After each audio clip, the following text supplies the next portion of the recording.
To my YouTube channel nursing preparation classes. आज मैं बात करने वाली हूँ आप लोगों से एबॉर्शन के बारे में। एबॉर्शन होता क्या है, क्यों होता है और उसके क्या क्या टाइप्स हैं और उसको मैनेज कैसे करते हैं, इसके बारे में हम डिस्कस करेंगे इस वीडियो में। तो एबॉर्शन क्या होता है इसके बारे में डिस्कस करते हैं। एबॉर्शन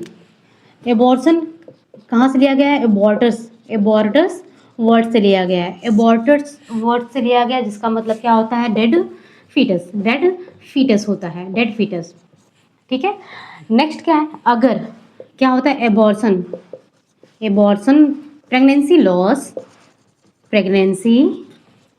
लॉस बिफोर वायाबिलिटी मतलब कि 22 week and foetus weight less than 500 gram expel out through vagina.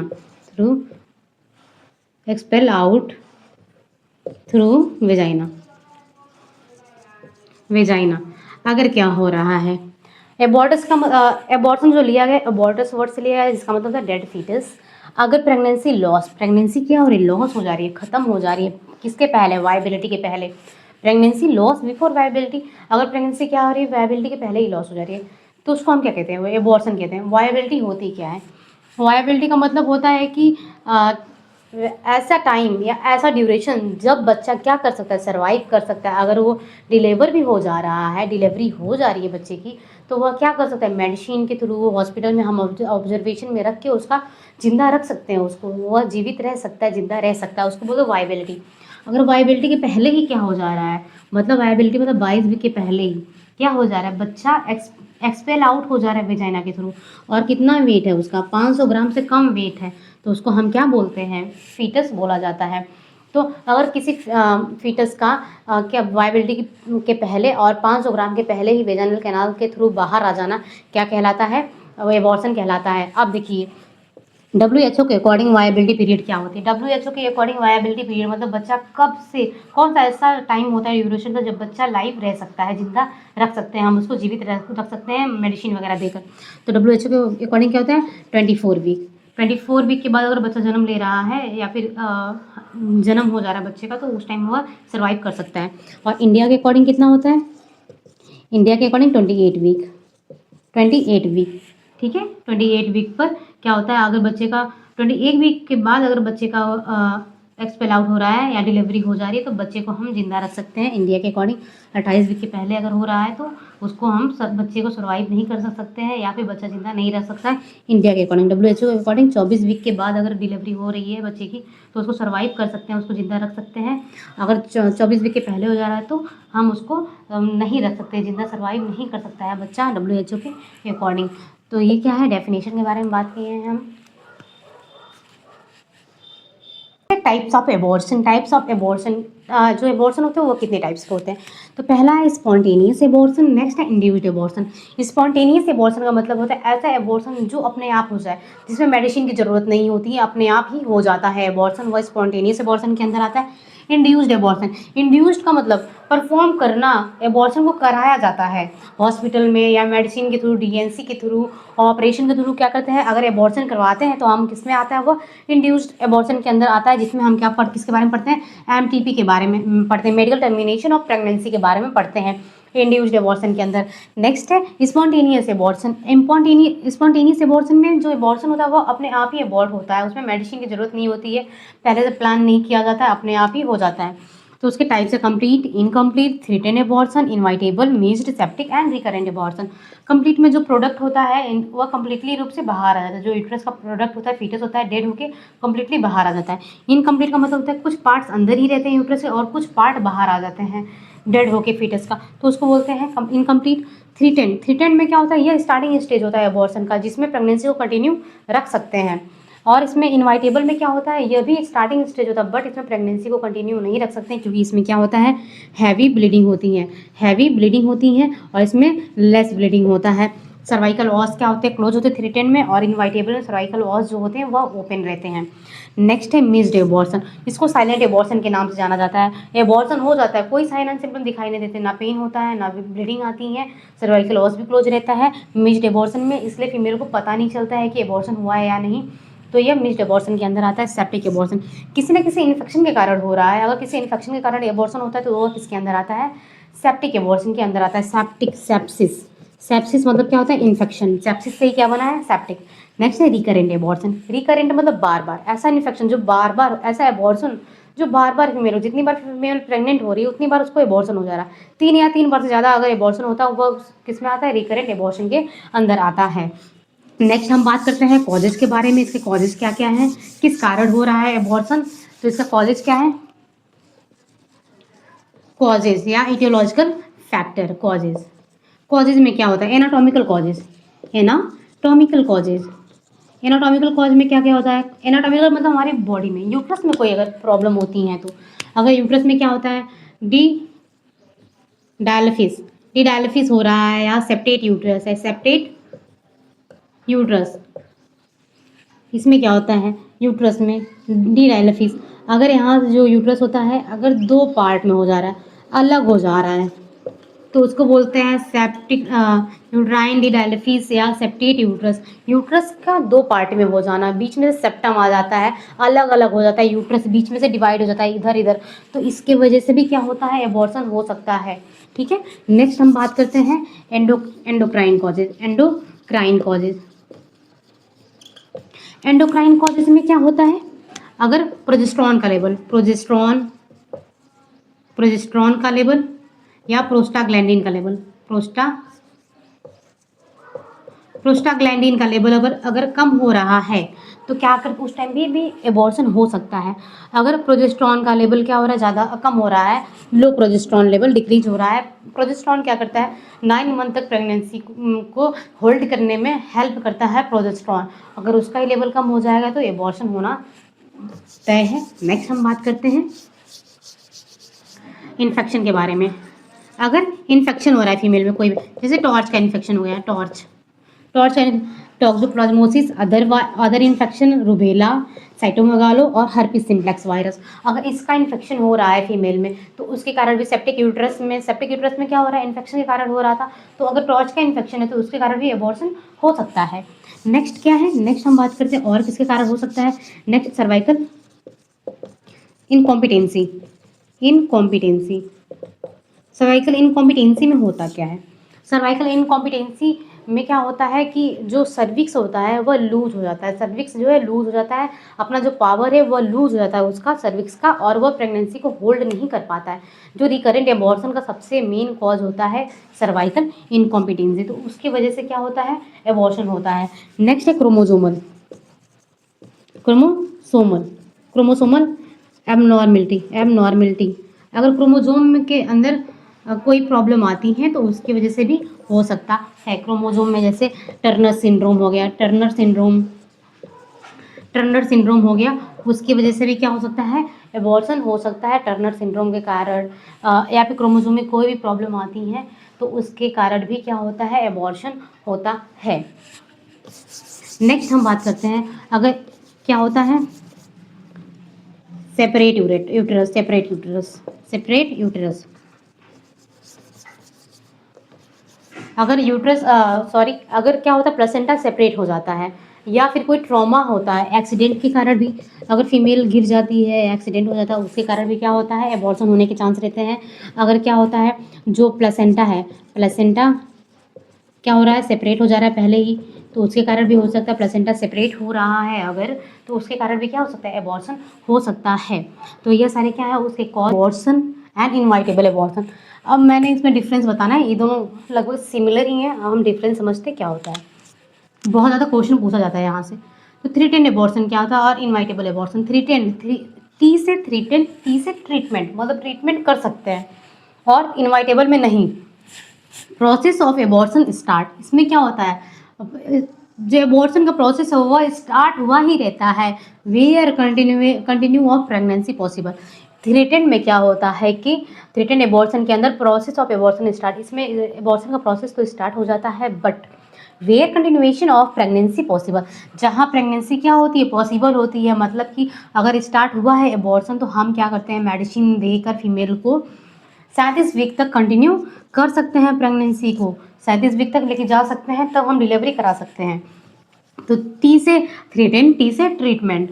तो इसमें क्या होता है, और इसमें क्या होता है, इनवाइटेबल में प्रोसेस ऑफ एबॉर्शन स्टार्ट। इसमें क्या होता है, इस एबॉर्शन का प्रोसेस तो स्टार्ट होता है, but where pregnancy not possible, जहाँ प्रेगनेंसी पॉसिबल नहीं होती है, ट्रीटमेंट भी नहीं करा सकते हम और इसको कंटिन्यू नहीं रख सकते प्रेगनेंसी को इनवाइटेबल में, बट थ्रेटन में प्रेगनेंसी को कंटिन्यू रख सकते हैं मेडिसिन के थ्रू या रेस्ट देकर फीमेल को।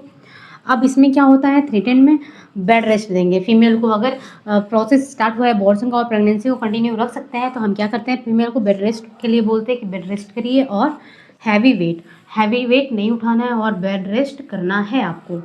Next avoid sexual intercourse.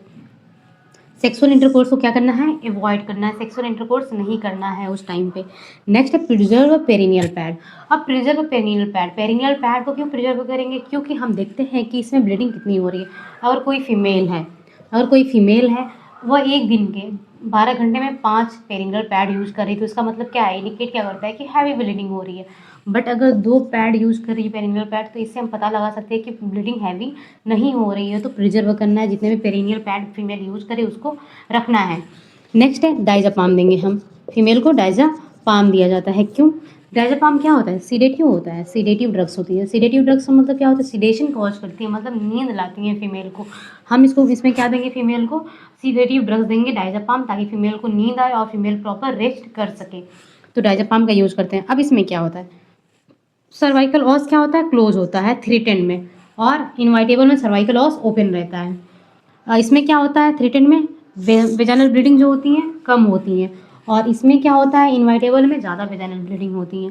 लो पेन होता है थ्रेटन में, और इसमें कॉलिकी पेन होता है, ऐठन टाइप का दर्द होता है इनवाइटेबल में। तो थ्रेटन में क्या होता है, ब्लीडिंग भी कम होती है, पेन भी कम होता है और क्लोज सर्वाइकल ऑस। बट इनवाइटेबल में क्या होता है, ब्लीडिंग ज़्यादा होती है, पेन भी ज़्यादा होगा और सर्वाइकल ऑस क्या होंगे, ओपन होंगे, प्रेगनेंसी कंटिन्यू नहीं रख सकते हैं इनवाइटेबल में। बट थ्रेटन में क्या रख सकते हैं, इसको कंटिन्यू रख सकते हैं। नेक्स्ट क्या है, इनवाइटेबल एबॉर्शन में क्या करते हैं हम, फर्स्ट ट्राइमेस्टर में अगर एबॉर्शन हुआ है इनवाइटेबल में तो सक्शन एंड इवैक्यूएशन करेंगे। सक्शन के थ्रू क्या करते हैं, बच्चे को बाहर निकालते हैं, फीटस को, डेड फीटस को, और DNC किया जाता है फर्स्ट ट्राइमेस्टर के अंदर। अगर सेकेंड ट्राइमेस्टर है, सेकेंड ट्राइमेस्टर में चला गया तो हम क्या करेंगे, ऑक्सीटोसिन देंगे 10 इंटरनेशनल यूनिट, 10 इंटरनेशनल यूनिट क्या देंगे हम, ऑक्सीटोसिन देंगे। क्यों देंगे, ताकि फीमेल को कॉन्ट्रैक्शन लाया जा सके, आर्टिफिशियल तरीके से कॉन्ट्रैक्शन लाया जा सके, जिससे क्या हो सके, जो सर्वाइकल ओपनिंग है वो ओपन हो सके, सर्विक्स जो है वो ओपन हो सके, और डिलीवरी जो नॉर्मल हम क्या कर सकते हैं, एबॉर्ट जो फीटस है, जो फीटस का डेड हो चुका है उसको हम नॉर्मली नेचुरल तरीके से वेजाइना के थ्रू बाहर निकाल सके। और कितना देंगे, 40 से 60 ड्रॉप जो फ्लूइड हम लगाते हैं उसमें 10 इंटरनेशनल यूनिट ऑक्सीटोसिन डालते हैं, उसमें 40 से 60 ड्रॉप 1 मिनट में देते हैं। नेक्स्ट क्या है, एंटी-डी देते हैं। एंटी-डी अगर सेकेंड ट्राइमेस्टर में एबॉर्शन हो रहा है तो हम एंटी-डी देते हैं। इससे क्या पता कर सकते हैं कि मदर RH नेगेटिव है या नहीं, बच्चा RH पॉजिटिव है, तो हम क्या देते हैं, एंटी-डी का इंजेक्शन दिया जाता है। Next complete abortion. Complete abortion में क्या होता है, if the entire product expel out, completely expel out होगा, कंप्लीटली एक्सपेल आउट। अगर जो क्या है, एंटायर प्रोडक्ट है, जो यूट्रस के अंदर का प्रोडक्ट है वह कंप्लीटली बाहर आ जाए, पूरा बाहर आ जाए, तो उसको हम बोलते हैं क्या, कंप्लीट एबॉर्शन कहा जाता है। इसमें क्या होता है, सर्वाइकल ऑस जो होता है, सर्वाइकल ऑस क्लोज होता है और लेस ब्लीडिंग होती है। इसमें सर्वाइकल ऑस तो क्लोज होता है बट ब्लीडिंग भी कम होती है, क्योंकि सारा जो प्रोडक्ट है वो एक साथ बाहर आ चुका है कंप्लीट तरीके से, फिर धीरे धीरे क्या होती है, ब्लीडिंग होती है और सर्वाइकल ऑस क्या है, क्लोज हो गए हैं। नेक्स्ट क्या है, इसमें मैनेजमेंट क्या करेंगे, मैनेजमेंट में क्या करते हैं हम, DNC का यूज़ किया जाता है, DNC यूज़ करते हैं। DNC किया जाता है ताकि चेक किया जाता है कि कोई भी जो एंटायर प्रोडक्ट है वह अंदर तो नहीं है, इसलिए हम क्या करते हैं, DNC किया जाता है। किसमें, रिकरेंट एबॉर्शन होता क्या है, एबॉर्शन 3 और मोर टाइम। अगर एबॉर्शन 3 या उससे ज़्यादा टाइम हो रहा है तो उसको क्या बोलते हैं, रिकरेंट मतलब बार बार होना। तो एबॉर्शन 3 या 3 से ज़्यादा टाइम हो रहा है तो उसको क्या बोलते हैं, रिकरेंट एबॉर्शन कहा जाता है। नेक्स्ट है, इसके टाइप्स होते हैं primary recurrent abortion, secondary recurrent abortion.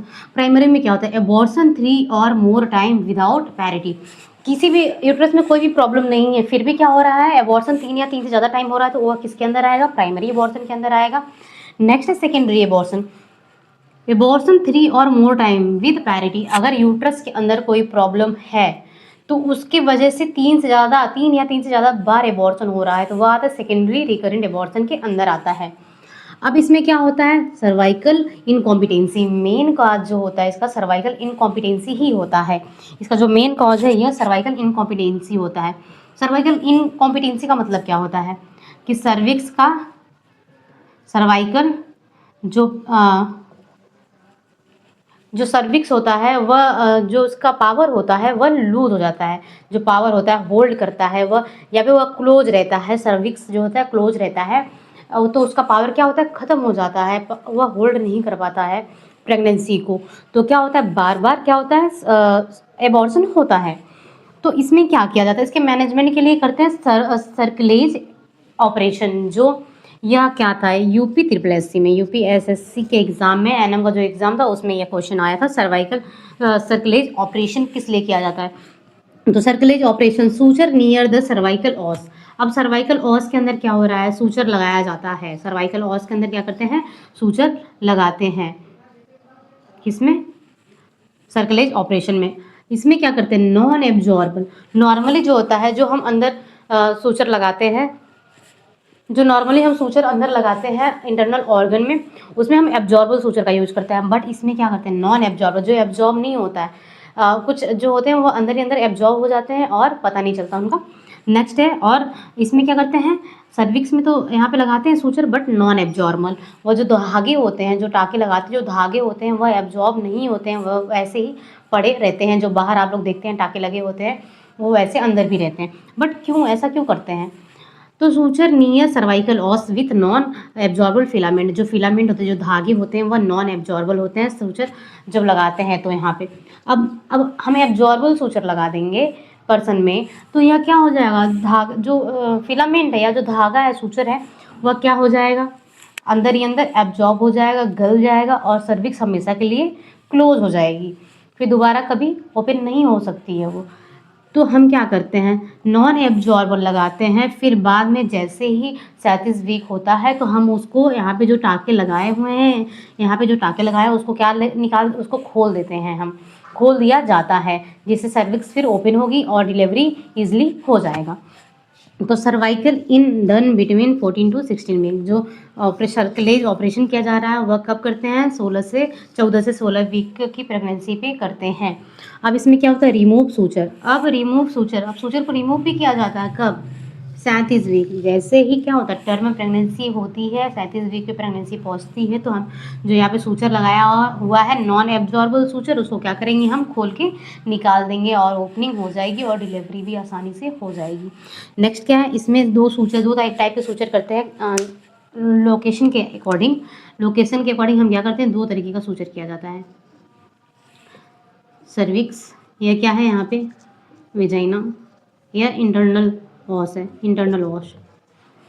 तो मैकडोनाल्ड सूचर में क्या करते हैं, जो सूचर होता है, जो सूचर लगाते हैं हम वह इंटरनल वॉश पर लगाते हैं, इंटरनल वॉश पर लगाते हैं, यहाँ पे सूचरिंग लगाते हैं किसमें, मैकडोनाल्ड सूचर के अंदर। मैकडोनाल्ड सूचर में क्या करते हैं, हम इंटरनल वॉश के पास सूचरिंग लगाते हैं, और सिडोटकर सूचर में क्या करते हैं, सर्वाइकल वेजाइनल जंक्शन। तो सर्वाइकल वेजाइनल जंक्शन जहाँ पे क्या हो रहा है, यहाँ पे यहाँ से सर्विक्स स्टार्ट हो रही है, यहाँ पे क्या है, वेजाइना है, तो यहाँ पे क्या करते हैं, हम सूचर लगाते हैं। अगर हम क्या कर रहे हैं, यहाँ पे क्या हो रहा है, सर्विक्स है और यहाँ पे क्या हो रहा है, वेजाइना है, यहाँ से स्टार्ट हो रहा है, तो यहाँ पे अगर हम सूचर लगाते हैं सर्वाइकल वेजाइनल जंक्शन पर तो उसको हम क्या कहते हैं, कौन सा सूचर, सिरोडकर सूचर लगाते हैं। और मैकडोनाल्ड सूचर, इंटरनल ऑस के पास जो सूचर लगाते हैं उसको बोलते हैं मैकडोनाल्ड सूचर। और सर्कलेज ऑपरेशन किया जाता है इसमें कब, 14 to 16 वीक पर, और 37 वीक की प्रेगनेंसी पर वापस से रिमूव कर लिया जाता है। और पर्स स्टिंग सूचर, जो पर्स स्टिंग सूचर होता है, पर्स स्टिंग मतलब जो आप लोग पर्स लेके जाते हैं छोटा सा, वैसा सूचर अगर लगता है तो उसको क्या बोलते हैं, जो आप छोटा सा पर्स लेते हैं तो उस टाइप का सूचर जो आप खोलते हैं बंद करते हैं तो वैसा क्या करते हैं उस टाइप का सूचरिंग किया जाता है ताकि बाद में उसको खोल सकें। नेक्स्ट क्या है, incomplete abortion. Incomplete abortion, incomplete abortion क्या होता है? इनकम्प्लीट में क्या होता है? पूरा नहीं। कंप्लीट का मतलब क्या होता है? पूरा एबॉर्शन, मतलब पूरी चीज़ें बाहर आ जाना। इनकम्प्लीट का मतलब होता है कुछ चीज़ें अंदर रहना, कुछ चीज़ें बाहर आ जाना। तो इनकम्प्लीट का मतलब ये होता है अपूर्ण। तो सम पार्ट जो होता है expel out and some part inside the uterus, inside the uterus. तो कुछ पार्ट जो होता है इनकम्प्लीट एबॉर्शन में, कुछ पार्ट जो होता है वह क्या होता है? बाहर आ जाता है। यूट्रस से वेजाइनल कैनाल के थ्रू क्या होता है? बाहर आ जाता है। बट सम पार्ट, कुछ पार्ट जो होते हैं वह क्या होते हैं? यूट्रस के अंदर ही प्रेजेंट रहते हैं। तो आधा बाहर आ जाता है, आधा अंदर आ जाता है, रहता है इनकम्प्लीट एबॉर्शन में। इनकम्प्लीट का मतलब ये होता है अपूर्ण। अब इसमें क्या होता है? हैवी ब्लीडिंग होती है, हैवी ब्लीडिंग होता है इसमें, पेन होता है ज़्यादा, पेन इंक्रीज रहता है इसमें। और क्या होता है? सर्वाइकल ऑस, सर्वाइकल ऑस जो होता है, सर्वाइकल ऑस ओपन रहता है। जो सर्वाइकल ऑस होगा वह ओपन रहेगा इनकम्प्लीट में। और हैवी ब्लीडिंग, हैवी ब्लीडिंग रहेगी इनकम्प्लीट एबॉर्शन।